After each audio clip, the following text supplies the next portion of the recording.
Well, good evening, folks. My name is Sir Brehon.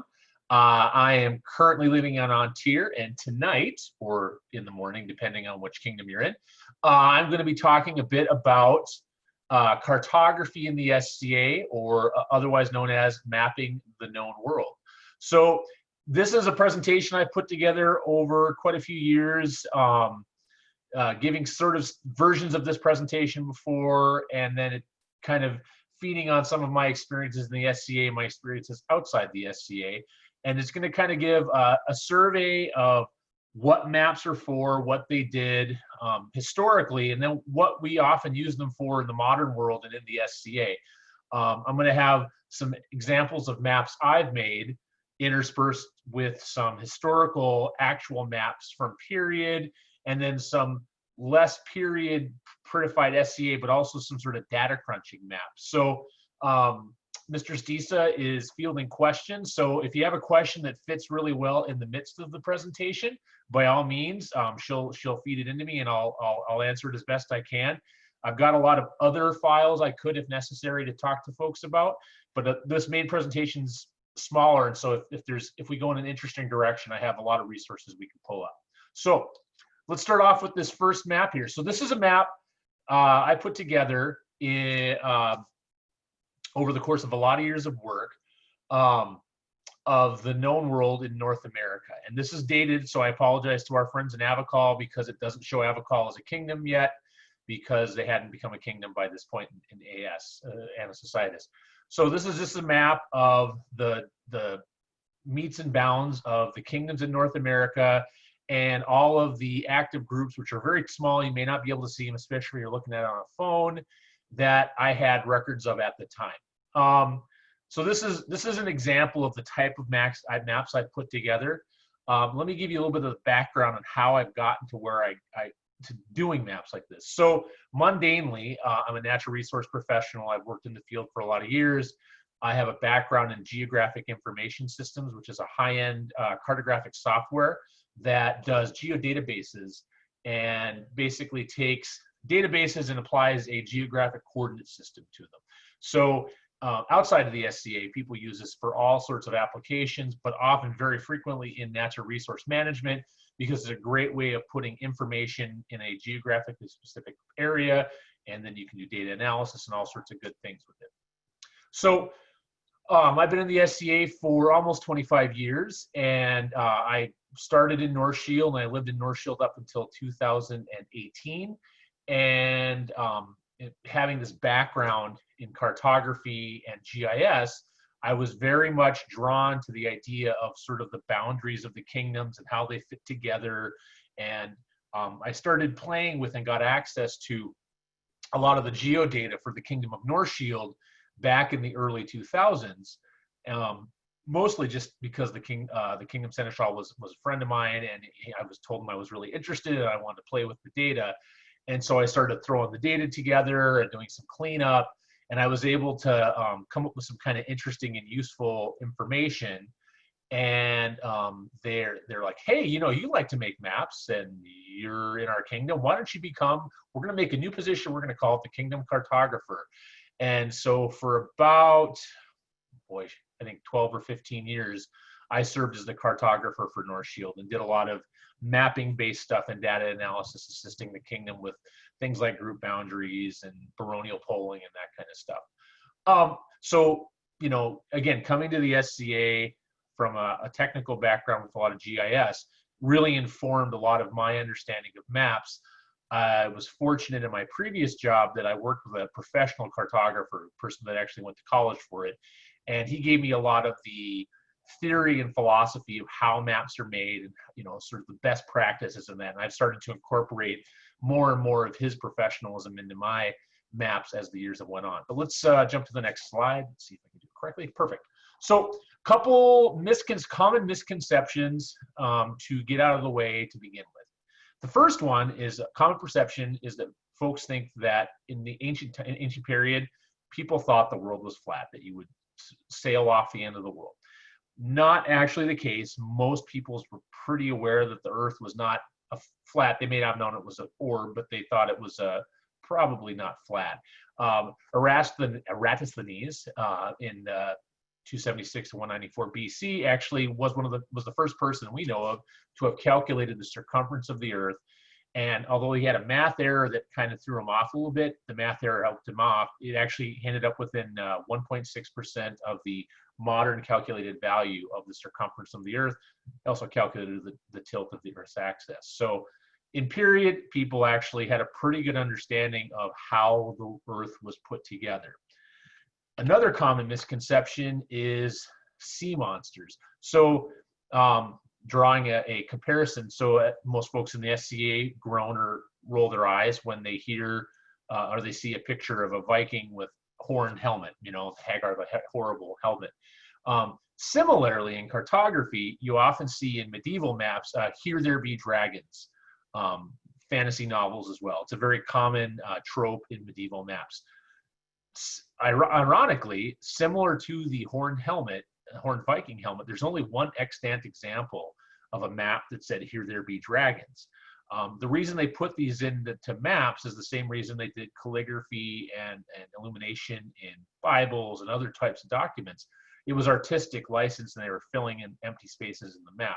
It wasn't that they necessarily believed there were dragons everywhere. So we get those two misconceptions out of the way, and let's jump into the sort of the meat of the presentation. So, sorry about that. I'm trying to get this out of my face. All right, so the sort of 5 purposes of a map that we'll talk about tonight. 1 is a map is a story told with pictures. 2, it's a way to get home. 3, it's a way to show relationships. 4, it's a way to show power. And 5, it's a way to better understand our world. And there's a lot of, obviously, sort of interoperability amongst those 5 categories, and they're somewhat generic, but I'm going to give you some examples of maps that do these different things and do them pretty darn well. And this is a comic off to the right from the webcomic XKCD showing the surface area of the sort of inner planets all stitched together as if they were by surface area. And then the Earth is, the surface area of the Earth is overlain with the continents. So you can kind of get a scale of how big the different planets and moons are. So, talking about a story told with pictures. This is a map. We're fairly certain it's a map at any rate. And I'm going to give a shot at pronouncing it, but this is from Çatalhöyük in Turkey, and they date it to approximately 6200 BC. Now, what they believe, the experts involved in this process, this find believe it is or was, is a map of this city that I'm not going to try to pronounce again, beneath a volcano wall, or 2 volcanoes while they're erupting. And the archaeologists discovered this find, and it was a carving into a wall. It was like a sandstone or a clay wall. This is the layout. So these blocks, those are the layout of the town. And then the sort of lumpy shape in the back is sort of a 2-lobed volcano that sits near the town. And the archaeologists discovered this city back, I think 50, 60 years ago, sort of posited that this was showing a volcanic eruption when this town was there. So it was not only just showing sort of the layout of the city, which like a typical map would do, but it was also showing this volcano erupting, something that was super important to the people of that community when it occurred. And so there was a lot of debate for quite a while about whether this was actually depicting a volcano or maybe it was a hunting scene. It's not a photorealistic image, obviously. But they actually did some carbon dating of sediment in the area, and they came up with that there was an eruption from that volcano, somewhat commensurate to when this carving was produced. So here's a really good, even early period example of a map being a story told with pictures. Now this next one, these are not as pretty maps that I'm going to jump to, but these are maps that I put together as Kingdom Cartographer of North Shield. And probably don't need a ton of explanation, but I'll give you a little preface. So one of the things I did in my role as kingdom cartographer was do population counts for things like, again, new group territories, baronial pollings, groups going away, where the territory went. This is a very simplified map. And what it does is it shows the territories of the groups in North Shield, the dotted stippled territories Crown Land, and then it shows the areas where paid members live for that year. And so it's a pretty simple map, and I guess I should preface it. So in North America, group territories are almost always organized based upon zip codes in the United States or postal codes in Canada. And so North Shield, being one of the three kingdoms in North America that crosses the Canadian border, has territory that includes zip codes and territory that includes postal codes. So when we do population counts for the kingdoms, it's in that database field, right? So you've either got it associated with a zip code or a postal code in the case of Canada. So what I did is I actually did some geodatabase work where I sorted and did a search, essentially a tiered representation for the legend, showing group population by that zip code scaled to size. And so I did this, for 1 year. It was kind of cool and interesting. But then I was like, well, I should do this for a couple years and actually see what the trend is. So this is for 2009, and it showed North Shield when at the time they had 1,270 paid members. And you can obviously see, and this is stripped, of course, I've got the modern state or provincial boundaries, but I do not have major cities or roads. But North Dakota and South Dakota are on the left side of your screen. Minnesota should be pretty clear where that is. Wisconsin is pretty clear, I would say, and then the UP of Michigan, Manitoba, and Ontario. So you can pretty easily see, and if you don't know your North Shield cartography, Minneapolis is the big cluster of dots about the lower third of the state of Minnesota, and then Madison, Wisconsin is that cluster of green and red towards the bottom of Wisconsin.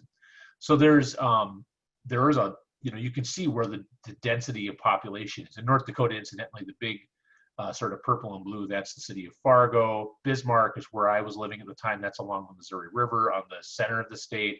And then the red dot southwest or sort of western South Dakota is Sioux Falls or Rapid City. So this is the same map showing the same exact things except with a different population basis. Now you can see we went from 1270 to 1171, and I'm going to go through these with a little bit less narration, but you'll be able to see how the population is shifting over time. This is 2011. This is 2012. Now you see, if you can go back to that first one, you can see there's a big population cluster there. I believe that's Ashland, Wisconsin, up near the top part of Wisconsin. You can see a huge population base in Rapid City, South Dakota. But if you jump ahead a couple years, those groups have suddenly gotten quite a bit smaller. Jump into 2013, and you can see areas like Minneapolis, Fargo, and Madison often remain pretty large. They tend to maintain their large population bases. But other areas tend to shift up and down a fair bit.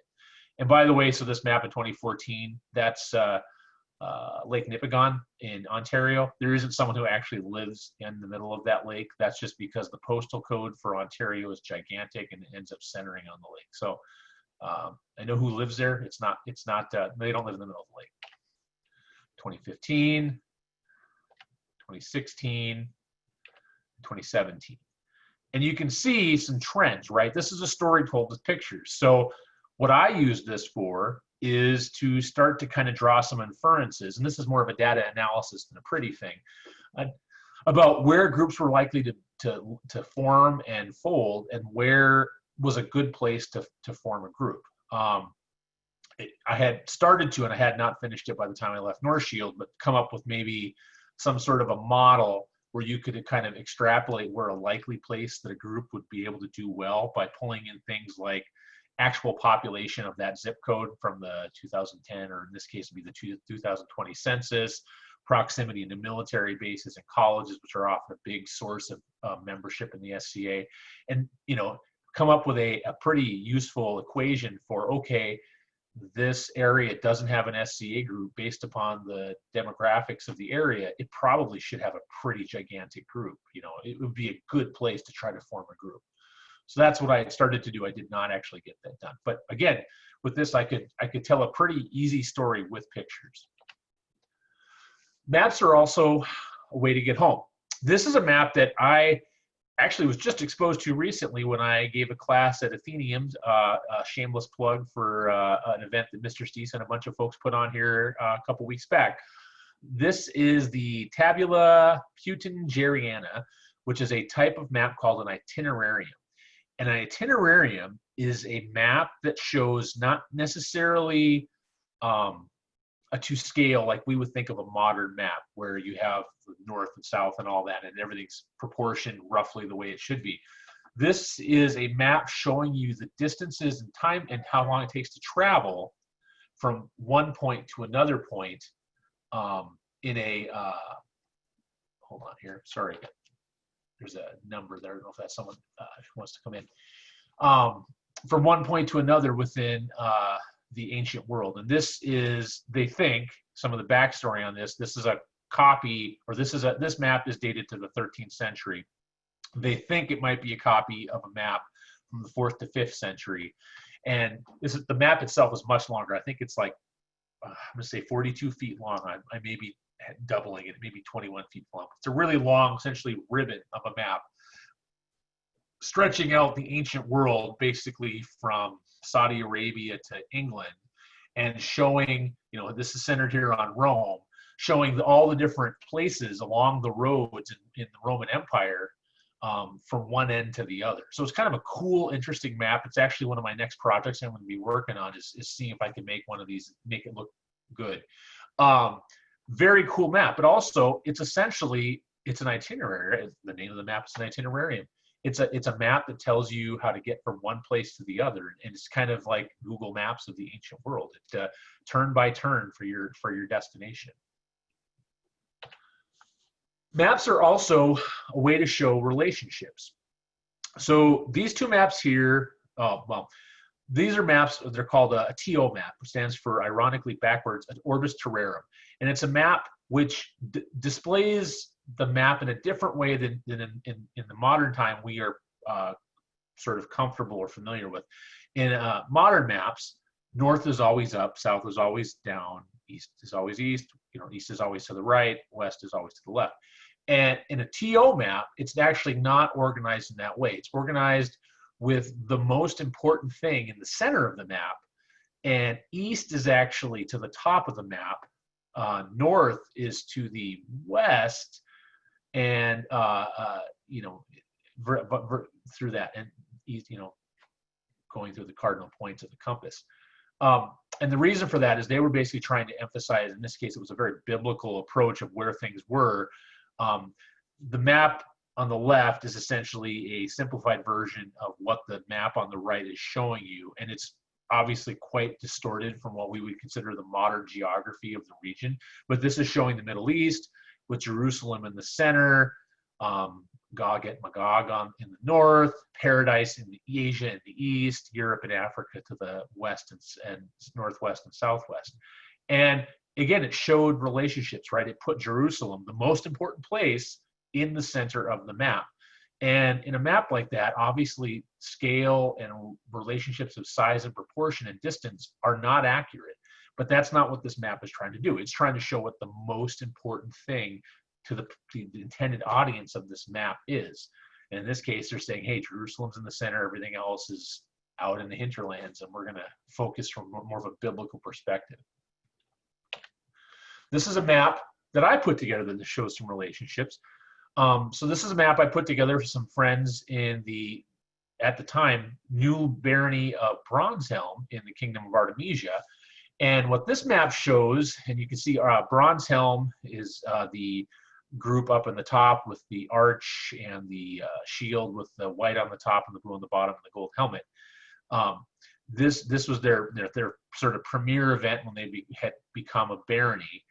And what I showed, I mean, this is the territory of Artemisia, but also what I did, and it was kind of a fun element I added for the map, in the lower right hand corner of the map is a tree, and this tree actually shows the life cycle of the group from its founding, and it's way too small to read, so I apologize, but on a PowerPoint slide it can't be too big. The roots of the tree is a banner with the names of all the founding members of the group when they first started, before they were even an official group. And then the different sort of milestones of the group as you go up the trunk of the tree, as they went from one kingdom to the other, and then who was the sitting royalty in that kingdom when they hit that next stage. And then ending up, the fruit and the branches of the tree are the members of Bronzehelm at the year that they became a barony. So again, it's a relationship. It's showing something other than cartography in this case. It's showing the purpose of the map, and maps can very much show the relationship of one thing to another. In this case, I was showing the relationship of the group through time. The previous map was showing like what's the most important from the perspective of the audience or the cartographers that made the map. So there's just one example of a way to show relationships. Maps are also a way to show power. The joke about, and you see a lot of Scadians that'll do this, they'll go visit a new kingdom and they will take a kingdom flag and plant it inside the border of the other kingdom and say, we claim this in the name of whoever kingdom that they're from. Borders on a map are things that people fight wars about, and maps and the boundaries shown on maps are a way to show power, a way to show authority and autonomy. This is a map from showing the frontier of Charlemagne's empire in 814. A lot of wars fought over those lines on a map, and this is obviously not a terribly detailed map, but it's also kind of a modern map in terms of the scale and size of the different geographic areas. This is a map I put together that shows power, although it's kind of a soft power. I put this together for the Kingdom of North Shield for the 50th anniversary of the SCA. And I've made a lot of North Shield maps, obviously, over the years as the Kingdom cartographer, but this one was a little different. It was a funner one. And so, it has my standard elements of a map, the territories of the groups, the devices of the groups, some, bestiaries that I put in there just to kind of fill in some spaces, rivers, water bodies, and all that. But it also has around the border, it has all of the sitting royalty in North Shield from their first coronet tourney, when they had a prince and princess, when they became a principality in 1995, through the 50th anniversary of the SCA, and when after North Shield became a principality and then became a kingdom, and then ending in the folks that were sitting the throne at the time of AS 50. And so again, it's showing the boundaries and who the authorities in the kingdom of North Shield were at the time. So again, it's a way you can show who's in charge, what's important. This was a really fun map to make, actually, by the way, too. So maps are also a way to better understand our world. This map looks like it's upside down, and in some of the elements of the map are upside down. This shows the east coast of the United States and Canada, and it's the Dauphin map showing Cartier's discoveries. And you probably could intune from this map what the purpose or intent of it was, and it's showing a lot of the anchorages and harbors and places to get fresh water along the east coast. It's also showing places where you can get harvest timber, go for trapping and that kind of stuff. And the reason the map is, elements of the map at least, are upside down is because it was intended to be read from the perspective of on a boat looking south, basically. So the idea was, is you're coming across, you're hitting probably up somewhere in Newfoundland or the border between Canada and the United States, and you're looking south towards Florida. And this is obviously not a perfectly proportioned map. It's not a super accurate representation of the east coast of the United States, but it's close enough that you can probably get an idea of what we're looking at. And for its time, it's pretty darn accurate, actually. This is a recent map I put together. This is actually a map I did. It's my first paper map, actually. And I'm sorry, I have to advance here. So this is a map of the regions of the territory of the barony of Glamir. Now, up until this point, all of the maps I've done have been digital maps.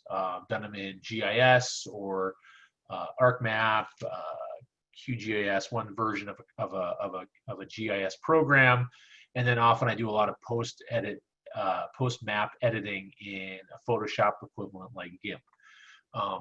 This map, I decided to kind of push myself a little bit, and I wanted to do a map about by hand, completely drew by hand and painted it in. And so I did this as an entry for the event that went on in Ontier called Athenium. So this, what I wanted to do was take a map of the territory of the barony of Glamir at a certain point in time and hand draw it, and not try to stress too much about it being geographically accurate or perfectly proportioned. And it totally isn't, in all honesty. And it was a lot of fun to make. It also kind of taught me some lessons about cartography that I didn't know before I tried to do something by hand. For example, in this map, you can see in the upper left quadrant, Mount Olympus in the Olympic range. And then you can see Mount Rainier in the lower right-hand corner. Now, based upon the actual sort of scope of where this map is covering, Mount Rainier should not appear on this map. It's too far west and too far north a little bit for this map. But for the purposes of artistic license, I thought the map looked a heck of a lot better if it had two mountains kind of corner to corner, balanced out better. So I did that, and there's places where the rivers are, obviously the rivers are not proportionally that wide in real life. Those would be enormous, enormous rivers. But this is a map that I put together, and it was a really fun process. It's not going to be the last one I do, I don't think. Took a lot longer than a GIS map, that's for sure. I couldn't just print it off. But here's another, it's a way of understanding the world. And maps, I think probably, most folks, if you ask them, that's what they are best at, and that's what most folks would probably think of first when they think about what a map is for. Something that I think a lot of folks who don't do cartography or mapping often don't think of with a map is all the things you don't show. Maps are necessarily a sort of a limited slice of reality, right? You don't choose to show every river in a map. Usually you don't choose to show every town or city. You're selective. You choose things kind of based upon your target audience, based upon the medium that you're doing it in, how big is the map itself, what you're trying to show. If you're trying to show all the anchorages and fresh water sources along the coast, all the places where there's a certain type of rock 50 miles inland is probably less important. So you're probably going to put a lot more effort into emphasizing those features that are important to the audience of your map. Every map is a choice about which things you want to emphasize or de-emphasize. In this map, I emphasize things like mountains and certain rivers near to the barony of Glamir, and not putting as much effort into other areas like up along the coast along Seattle and points north. I was deliberately vague about the locations of mountains. It was more kind of an approximation of where most of the mountains were. Again, this is a selective editing of the truth. A thing I will often say, and there's a famous book that I didn't write, that all maps are lies, right? Like every time you make a map, you are telling some version of the truth, but you're not telling the complete truth, because by the very nature of making a map, you're having to be selective in what you're showing and what you're not showing. So this last map is, I think I saw my friend that from Avicall. This is a map of the territory of Avicall. It's obviously, they aren't actually a bunny rabbit, but in the projection I use, the territory that Avicall claims, I think looks a heck of a lot like a bunny rabbit. So that's what I'm just including it as a little bit of a joke at the end. So at that point, that's my presentation. I do have some other files if I get some interesting questions, and I will open it up to questions. So if anybody has questions, go ahead and type them in the chat. I was going to just read you some of the comments real quick while we get those. Let's see. Atlantia has a series of maps showing the growth of the kingdom from the first group through 20-year event. It's on the Kingdom History page under branches. Cool. So you might want to check that out. Yeah, I will. Tamsin says that you got her river. She can actually point out where her house is on the map that you wrote. That's On the awesome. map that you painted. So let's see here. All right. So does anybody have any questions?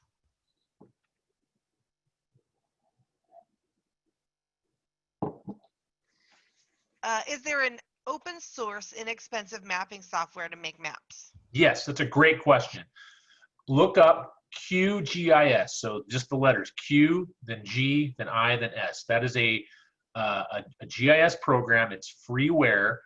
It does have a sort of a steep learning curve if you've never used ArcMap or CAD or any of those types of programs. However, there's a lot of tutorials on the web, on YouTube, and there's a lot of help. So it's a pretty easy program to learn. It's got a learning curve, but once you've figured out the basics, you can do a heck of a lot with it.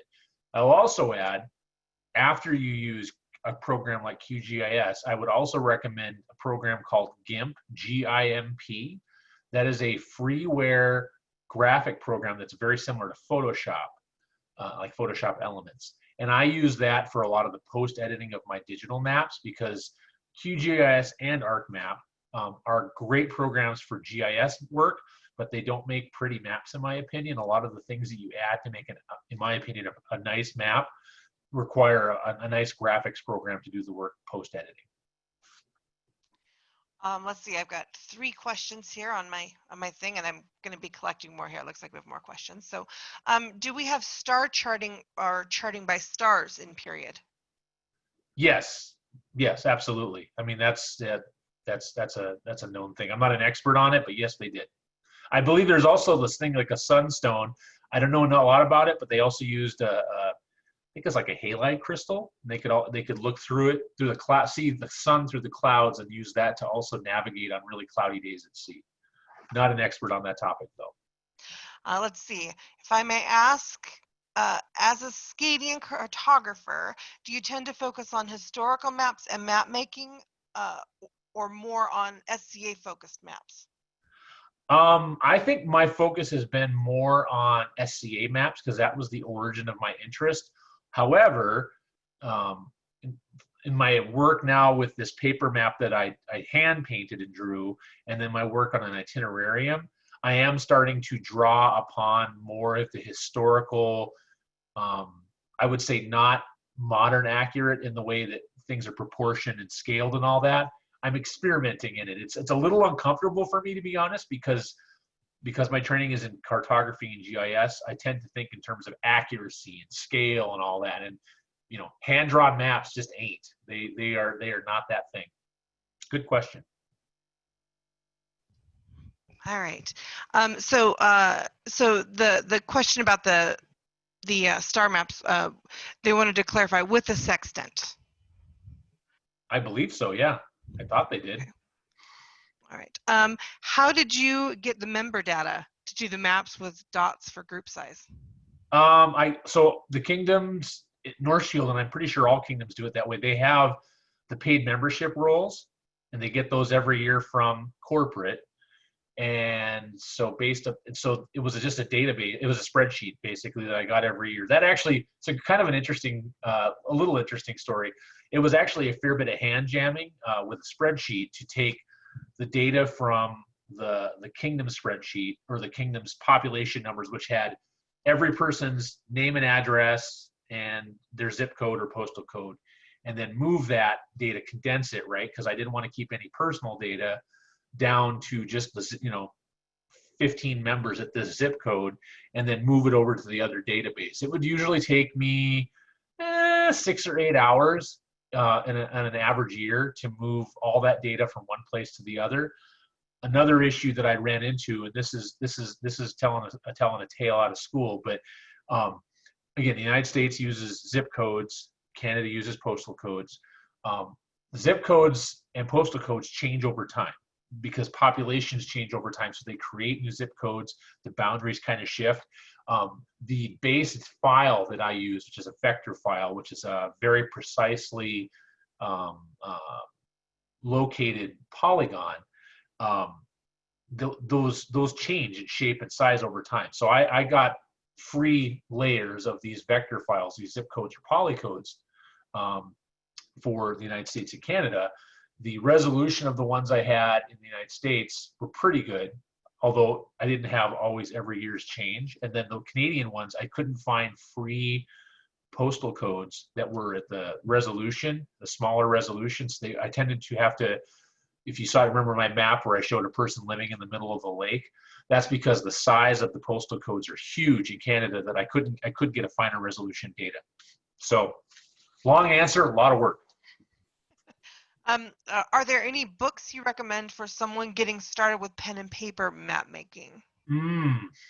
I could tell you what I did. If you're just going to go pen and paper, I would say start with historical maps, and you could probably just Google a lot of those types, some of the ones that I have here, and I can maybe get you some resources after the presentation. If you're looking to just make a historical map, I would just say start with a historical source. I'll be frank, my maps are a mix of historical and fantasy because the SCA is a mix of historical and fantasy. And so I take elements I really like from historical maps, and then I throw in things that are sort of ahistorical, like all the creatures that are on the maps. The last question that I see here right now is, can the slides be posted on the Facebook page? I found them really interesting and would like to print them out. Yeah. What's the size limit, Disa, for file? So actually, what I can do is, if you send me the file, I can actually upload it. I create a blog post for each class. Oh, there you go. On my blog, that will have any, it'll have any handouts that are, you know, that Sure. the teacher wants to post, and it'll also have a link to the YouTube page or YouTube video of Perfect. the class. And a 30 meg PDF would be fine? Yeah. Oh yeah. Perfect. That's totally fine. Totally fine. Does anybody else have any questions, or do you have anything else that you want to add? I'll just say it's been a fun process. I got into it more from sort of an intellectual interest in where things were, and over time I've gotten more into the art side of it, which is an interesting transition. I really like the data crunching, and that's still a lot of fun, but I'm kind of fascinated. I didn't consider myself a very artistic person, but I started to really get intrigued by the artistic elements of mapping as I've delved deeper and deeper into this process. Has there ever been a map of the known world created in a period style? By period, does the questioner mean like a TO map, or the historic? I mean, a period. There are a lot of different period maps, so it's tough to answer the question. I mean, have they made maps that are not geographically accurate of the known world? Yeah, I mean, I think the Known World Handbook has a map like that. There's probably one, I think, on the SCA.org webpage that's a very simplified map of the known world. Yeah, I know that I've seen maps that are done in period styles at arts and sciences competitions and that kind of thing. Quite a bit. Yeah, quite a bit. They're always so cool to see. They're a lot of fun. You don't make 25 copies though. That's what I've found. Yeah. Kat says, I have a friend that made one on leather as a prize. Ooh, that's cool. I haven't done leather yet. I'm going to try my itinerarium and see how long it is. That's going to be my next trick. I'll pull a rabbit out of my hat. Well, we've got lots of time right now, right? Mm-hmm. Yeah. Do we have any other questions?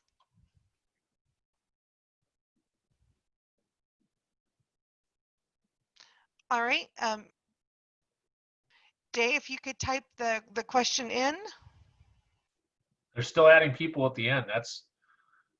They're too late. Hang on. I'm all done.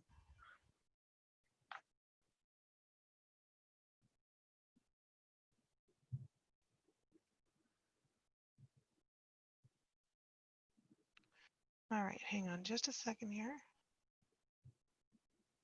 When making, okay, say for instance, Penzic, when making a map for something like that, is there a method to the madness, seeing as it has no defined borders? So the question is like, because you can't see it, but it's on my wall behind me. I have a map of the Penzic site. I really like it. I bought it at Penzic in 2012. And I think if the question is there, I mean, is there a method to the madness? Is there a reason for how you do things? Absolutely. But kind of as I noted, all maps are lies. So you have to decide what you want to show, what compromises you're willing to make in accuracy, and often the medium and the size of the map and the level of detail you're willing to do are all factors that you have to consider in terms of making a map. The Penzic map I have is probably like a 11 by 17. It's probably a little even smaller than that, and it shows the territory of Penzic pretty accurately. At least I could recognize it the one time I've been to Penzic. So sorry, they're asking, would you start near the perimeter or start near the center? The methodology. How would I do it? If it were me and I was doing a Penzic map, I would probably start with a high-res aerial image of Penzic from a time when Penzic is going on. And then I would get the boundary of Penzic. Then I would figure out the most important features that I wanted to highlight. So probably the market, major encampments, which this map has, the lake, the battlefields. And then once I, filled in what I thought were the most important elements, then I'd look at what I had left space to fill in. And so, if you get all the major encampments and major zones and areas, and you still have some vacancy, some vacant territory, then I'd start maybe filling that in. Then I would probably start adding in things to kind of add some color and flavor to the map. That's how I would do it if it were me. As a kind of a funny note, as somebody who I've done a good amount of event stewarding, and we had an event site when I lived down in Dragon's Mist that we used regularly, and I needed to create a map for that event, and I pulled up just the Google map. Now there was no event happening in the picture on the Google map. However, you could see that an event had just recently happened because you could see all of the marking out of where like the roads had been and where, camping had been, which was pretty darn handy, let me tell you. That's really cool. Yeah. I've never looked at the Penzic site really detailed on Google Earth, but I bet you it sees so much use, you've got to be able to see things other than the roads, like some of the permanent, the semi-permanent encampment sites. Right. That's cool. So I think that's pretty much it. Cool. Very painless. Oh, so somebody said, let's see, adding like drum circles, weird encounters, that kind of thing to the map. Like for the that would be cool.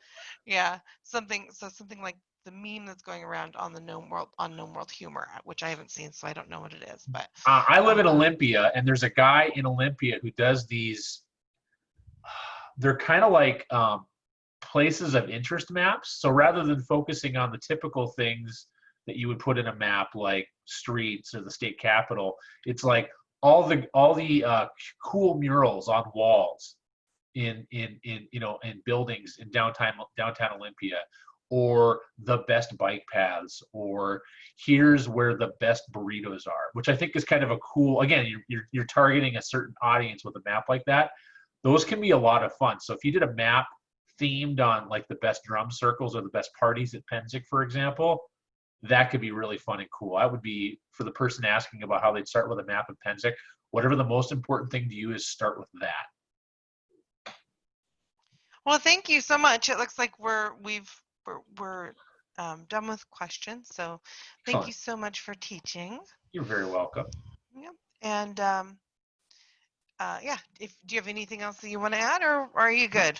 No, I'm good. Thanks for the opportunity to present. It was fun, and I think you have my contact information through the blog post if someone has a further question for me. Yep, absolutely. Perfect. And I'll get you my PDF of the presentation for folks to take a look at.